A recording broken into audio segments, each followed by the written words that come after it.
All right. Here we are. Here we are. Make it happen with Joel Rodriguez-Tirado. My name is John Robert Quinn, and I am the producer. And how are you, my friend? I'm doing great. Good morning. Good morning. How is everything with you? Everything's going good. You had a little bit of a hiatus from the radio side of things, taking care of some family stuff on the East Coast, getting back in the saddle now. That was fun, but at the same time, you know what I was there for. I do, and it was eye-opening for me, actually. You know, we already talked about it. We don't need to get into the details on the show and spread personal business, but it was eye-opening for me, and it definitely made a positive example for me, and yeah, it was pretty. It was enlightening for both of us, I think. Yeah, I heard you connected with your dad as well, so that was pretty good. Yes, briefly. Yeah, and then he disappeared again. Yeah. Like he does. Isn't that the mentality every time? That's just the way it goes. I'm gonna give you a little bit, but here. Yeah. So let's talk about first. Before we really break into what's going on with the market and talk about some fun stuff. Explain to me what MIH is, who Joel Rodriguez-Tirado is, and what you guys can do for the listener, the audience. Oh, Make It Happen was created in terms of myself, Joel Rodriguez-Tirado. When I came into the industry, financial services, it was about the care factor and learning about financial services, getting educated. And a lot of people don't understand what financial services is, and they just think it's money. But it's not just money. It's about protecting yourself. Yeah, protecting, preparing yourself for the future, and that's being retirement, right? But as well as creating assets for yourself so that in the end, if something were to happen, you can fall back on those. Most people nowadays, right now especially, don't know or have an emergency account, right?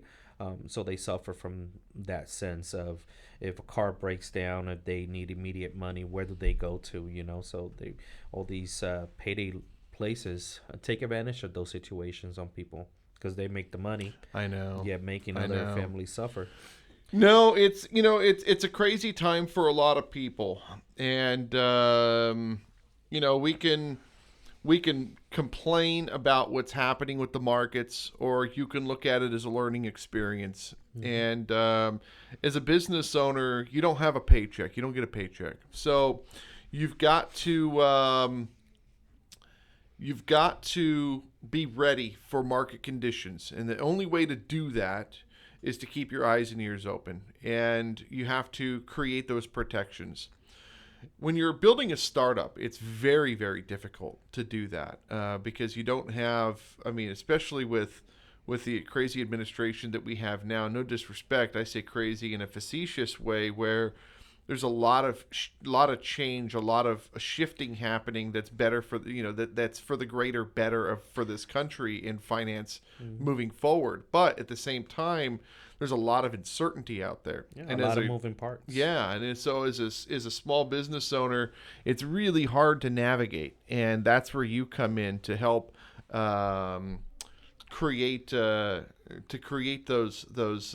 safe holds, so people don't have to resort to borrow. They could actually have the protections in place. Yeah. And it's about giving them reassurances, conversations that you have with business owners and even single individuals that are trying to get out there, be an entrepreneur, create a business. I always say, because this conversation came up the other day while I was talking to a business owner. He was talking about his business, and his business he is doing well. He is growing. But for some reason, he kept going back to what you were just talking about. This everything that's happening with the administration and everything that's happening around the world. And I say, well, there's a lot of moving parts you can't control. Yes. So, but what you can control, it's what you do from here on out. I always say it's creating your own economy. Create your own economy. Exactly where I was going. The economy is going to change out there. That's okay. But if you're not doing what's right here, what happens out there? I asked the question, how is it affecting you right now? And he goes, oh, it's not affecting me, but I'm worried about it. Well, If your business is successful and is doing great, you're doing your part, right? Why don't you focus everything on you and your business so that you can be unstable? When everything does break down or something falls out of place, then you can focus on that. But I feel like you're focusing on something that right now is not disturbing your business. So let's take away that percentage of, like, this 20% is affecting me from moving forward. So your mind is not thinking clearly. You have to think clearly in order to be successful. You do it all the time, and thinking clearly is thinking crazy. You have to think. What I do, maybe this is the wrong approach, but I mean, this is what I've always done, is I just do the opposite of what everyone else is doing.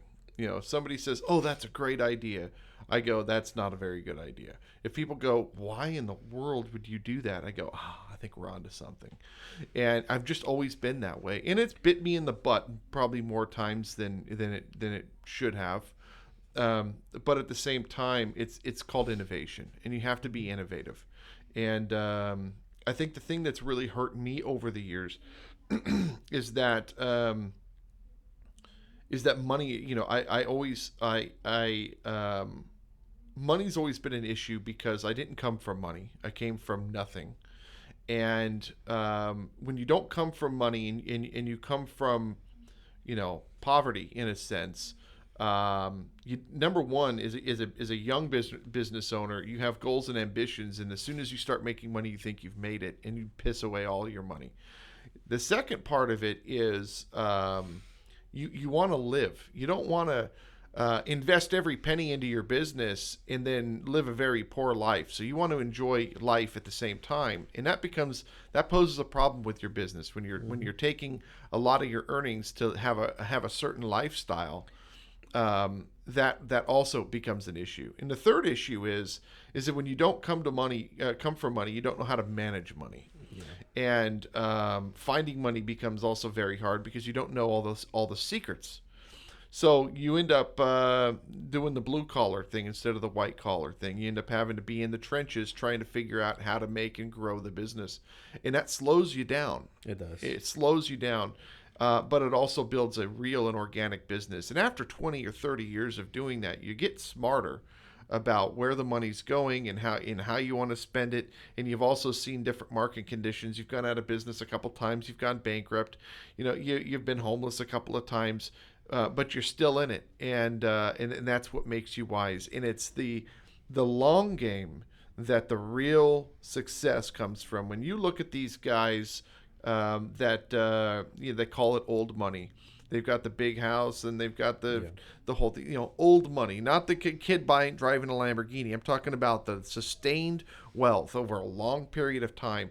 It was decades and decades and decades. It did not come from, I inherited this. It came from grind, grit for decades until they were able to figure it out. And what's funny is where you and I are in our lives now. This is where we are, where we're young enough, where we still have the control to go and build this generational wealth. Where do we go from here? Right, but we're old. But we're old enough to be wise to have experienced the things that we've experienced, and experienced enough to be able to weather those storms. Especially the slowdown areas of business. But as well as protecting what we're building without hindering other options that we have, such as family, equal time, being able to do that. But business is business, and a lot of people want to open a business. They just don't understand what the process is, and that process is hard. But you know what? You put in the work, you do what you have to do. You're going to have sleepless days, right? You're going to have times where you're going to smash your fist on the table, and that's okay. You're learning, you're growing.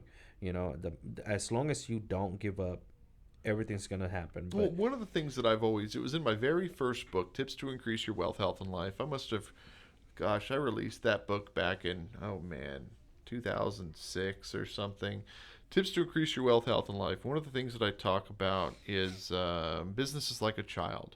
It lives, it grows, it breathes. It's a growing extension of you. And if you love it, nurture it, and give it everything that you need, it'll grow up to be bigger and wiser than you ever were. But It's going to make you cry. It's going to make you laugh. It's going to make you happy. It's going to Mm-hmm. make you sad. But you have to continue to be unconditional. You got to give Yep. everything you can to that business, and it's going to disappoint you. It's Mm-hmm. going to. But at the end of the day, you're going to be very proud, very proud, mommy or daddy of that business. And I don't have kids. The businesses are my children, and maybe that's why I look at it that way. But you have to give it. And these small business owners, they've got 1 foot in, 1 foot out. You're never going to make it. You're not going to No. be a good parent if you've got 1 foot in and 1 foot out. That's why I created, MIH is just to empower other individuals that, there's other areas in the business industry to become a businessman, right? You can open a business that offer products. You can open up a business that has products in place, but you being your own self and understanding how the world works in terms of financial services to protect not just you but your family, your future, and then your legacy, right? What you leave behind. You were talking about the generations who have put grit in, built businesses that have been very well successful for years. I mean, Mm-hmm. there's businesses out there been out since what, almost over 100 years, right? Mm-hmm. So those are businesses that have created, but you are also talking about the people who come from trust and those kind of Mm-hmm. money situations. We're not talking about those money situations. We're talking about That's families that yes. are looking to be better off, Well, grow and we understand the were down at business. Car Week, and you can see where the new money was and the old money was. You can see, the young kids driving the Lambos and all that stuff.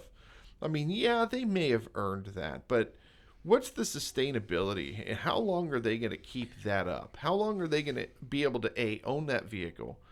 B, do they own any real estate?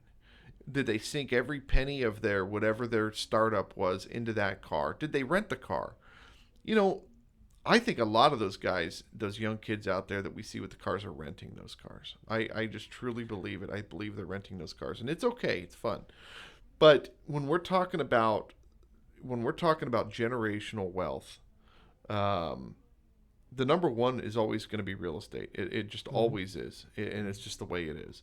And then number two, of course, is your IRAs and your Investments. annuities and your Yep. investments, and where you're Mm-hmm. putting your money. And then the other side of it is how are you protecting your family if something were to happen to you. I've got this business that's great. It's worth a lot of Mm-hmm. money on paper, but liquid is.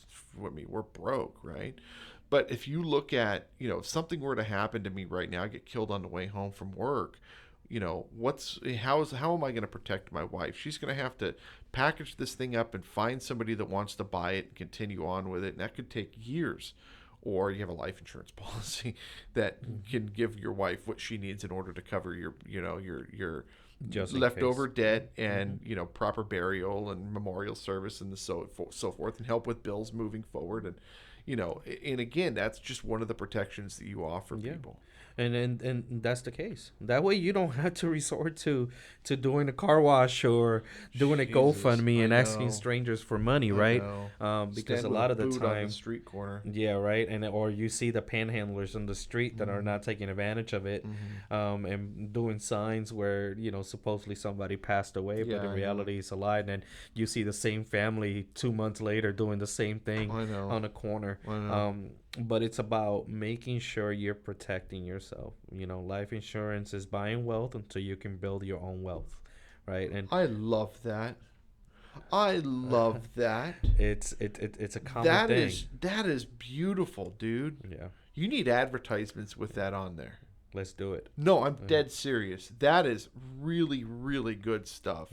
A lot of people don't understand They it. don't So think about that. no, They go, "Oh, well, it's life insurance. You're wasting your money. If I don't die in 25 years, I throw my money away." Yeah, but you are buying wealth until Mm. you can earn it. That is Yes. that is incredible, dude. That is really I something. always break it down in two terms because I mention it to a lot of people and they're like, I don't understand it. Can you explain it? And I say, well, I'm gonna break down the first part, which is life insurance is buying wealth. What does that mean to you? And they still can't. So I say, well, life insurance is buying wealth. What that means is who is or what is the biggest asset in your home? And a lot of the times they say my cars or my Nike shoes, like somebody said the other day, I guess he has a big collection of Nike shoes. And I said, no, the biggest asset in your home, first, number one, is the income provider. That's you, right? Something happens to you, what happens to your family? What happens to your kids if you're single? Yeah. You know, what are you leaving behind? Are you Yeah. leaving them with all the struggles of preparing for a funeral, right? Without a will, right? Or a trust, preparing for the long days ahead, the 1, 2, 3 years. Where do they go from there? Especially if they're living with you. Now they got to find out, how are we going to pay the mortgage? How are we going to pay the taxes? Or how are we going to deal with the bills that he left behind? What about, this is something that people don't even think about, is, let's say that, something happens to my wife, for instance. Okay, so, my wife has a life insurance policy with the state of California. Okay, what happens to my medical insurance? Now it's going to cost me $2,000 a month because huge. we have beautiful medical insurance with the state of California. She passes away, I lose that. You lose that. Now what? Insurance, if I were to get insurance for myself right now, just for myself, without a business and nothing, it's astronomically over the 600 to thousands of dollars. I know, it's insane. It's insane. And if, let's say, I were to add my spouse, right? Now my spouse is paying full, so that doubles. Yeah. And of course, if you got one life insurance, of course you're not going to leave your wife behind. Yeah. Well, at least I know I won't. Yeah. Right? I want the best for my wife Correct. as well. So that's the problem nowadays. The other part is creating until you can create your own wealth, right? And what that means is, as you're building a business and a future on yourself or a career, how are you saving for the long term? And what kind of savings do you have in plan to create the assets that are going to create your wealth? Correct. Those assets can be many things, and those assets are not jewelry or anything like that. To me, assets, it's real estate, right? Yeah. Intellectual properties, businesses. Something that actually has a big value that you can fall back on, either as a business or as an asset. If you need to sell or you leave behind to somebody, you're leaving them a wealth that they can fall on and continue. And it's funny, actually, is Kevin O'Leary just bought that $12 million Michael Jordan Kobe Bryant card. Kobe Bryant card. $12 million, and the argument is, oh, it's just dude, it's an asset. It's an asset. It's not going to go down in value unless he spills coffee on it. That card is gonna. Well, there's no way to spill coffee on it. It's sealed. Yes, it's but sealed. I mean, and it was graded 6. No kidding. It was a 6th grade. No kidding. Yeah, by PSA. Wow. Yeah. Wow. And I don't even know, because $12 million I know that industry very well. So if it was a sticker autograph, sometimes that brings down the value. If it's an actual autograph on the card, then that increases the value. And I think that's why the value was really increased, because it's an on card. But man, $12 million. It surpassed the jersey from Babe Ruth, 1936. Yeah. What about the Superman #1 comic book? I do not know. Well, that will stand on a separate side. We're talking sports. Sports. Yeah. So on the comic side, that Superman sold for what, 7.5? Oh, I don't remember, but I remember that Nicolas Cage owned it for a while. Yeah. Superman #1. It even surpassed LeBron James' rookie card 1 of 1, which sold for $5.5 million. It's incredible. Ridiculous. Absolutely incredible. Ridiculous. All right. So people want to learn more about what you do. How do people get in contact with you, man? Oh, well, they can find me at my page. If you want to find me online, mih-firm.com. Or you can give me a call, 702-927-2714. Wonderful, wonderful. Hey, thank you so much, everybody listening. Of course, always a pleasure working with you, Joel. Pick up a copy of Impact and Influence magazine, September issue 2025, and Joel is on the cover for that issue. And, of course, pick up Impact and Influence magazine if you'd like to learn more about what else is happening in the universe here. So, hey, thank you so much, and we'll see you all next time. Bye-bye. Thank you.